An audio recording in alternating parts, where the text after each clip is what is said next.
से कुछ गुफ्तगू हुई है और जब मेन रास्ते से जहाँ पे हमारी गाड़ी खड़ी थी उस गेट के नज़दीक था तो इतलाई के बाहर बड़ी तादाद में पुलिस आई हुई है। क्योंकि पंजाब में मेरी दानिश में मेरे खिलाफ कोई पर्चा नहीं था, तो ये हक है पाकिस्तान के हर शहरी का कि उसको गिरफ्तार करने से पहले बताया जाए कि आपके खिलाफ क्या चार्ज है। यूँ सीनियर वकला मेरे साथ मौजूद थे, ख़वातीन वकला भी थी। तो बाहर जब हम निकले तो एक एसपी सिटी जो है वो आए हुए थे बारी जमीयत पुलिस की, और हमने उससे पूछा कि जी किस सिलसिले में आए हैं, तो उन्होंने बड़े ही तकब्बुर से कहा कि जी चले। और जिसके बाद पुलिस ने हम पे अलगार किया। बाकी सारी बातें आपने कैमरे में देखी। उन्होंने जो है मुझे टाई से खींचा, मुझे कॉलर से खींचा, मेरे गिरबान पे हाथ डाला और फिर ज़बरदस्ती खींचते हुए मुझे उन्होंने पुलिस के डाले में डाला। और फिर वो डाला जो है बम्बई 8-10 गाड़ियाँ पुलिस की सीधा वहाँ से निकली हैं और जो बिल्डिंग थी चौंग पुलिस स्टेशन जो है वहाँ पे ले गए। 1-1.5 घंटा वहाँ पे मैं बैठा, वहाँ पे उनका रवैया मेरे साथ अच्छा था, चाय पिलाई और जिसके बाद वो मुझे ले गए कोट लखपत जेल। वहाँ जाके मुझे पता चला जब जेल में मुझे अंदर किया कि जी डीसी लाहौर जो एक खातून है और जो केयर टेकर चीफ मिनिस्टर की रिश्तेदार बताई जाती है, उन्होंने 3 एमपीओ के तहत मेरी 30 अयाम की नजरबंदी का ऑर्डर किया था। यूं मुझे उन्होंने एक सेल में बंद किया। 8x10 साइज का सेल था जिसमें छोटा सा एक ही कोने पे बाथरूम भी बना हुआ था। तो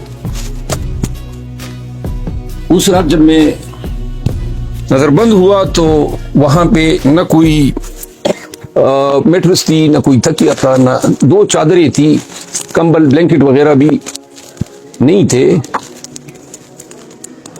और इनको कहीं नजर थोड़ा सा खामोश हो जाएं। ये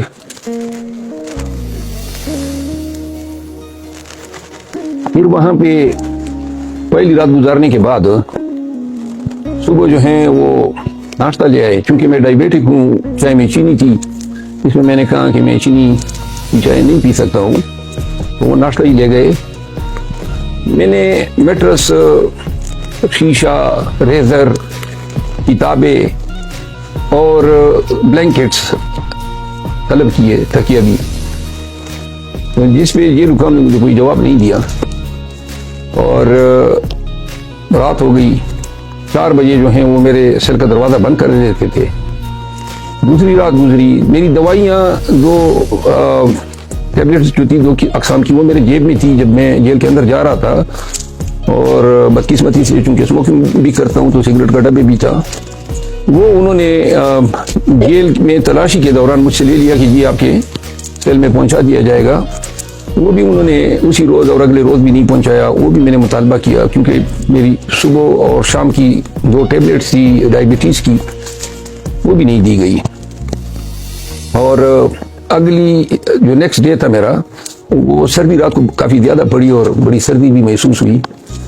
वो रात भी गुजर गई। तो अगले दिन जो है मैंने फिर उनसे मुतालबा किया, लेकिन जेल हुकाम का जो रवैया था वो कुछ इस तरह था कि जैसे उन्होंने कसदन ही मेरे साथ ये रवैया अपना रखा हो। क्योंकि जो मेरे साथ अटैक सेल था उसमें उन्होंने ड्रग एडिक्ट्स को रखा हुआ था और वो दोनों रातें उन्होंने मुझे जगाए रखा। कभी आवाज़ें निकालते थे, कभी गाते थे बेसुरे अंदाज में। और उससे अखज़ ये हो रहा था कि उनको ये टास्क दिया गया था कि ये सोने ना पाए। खैर ये रुकाम जो है वो डॉक्टर की सहूलत उन्होंने दी थी। रोज़ाना आके मेरा शुगर लेवल चेक किया करता था, ब्लड प्रेशर चेक करता था। तीसरा दिन जो था उसमें मैंने शिकायत की कि जी ये सर्दी जो है वो काफ़ी ज़्यादा है, तो एक उन्होंने चादर और फराहम की। वो चादर भी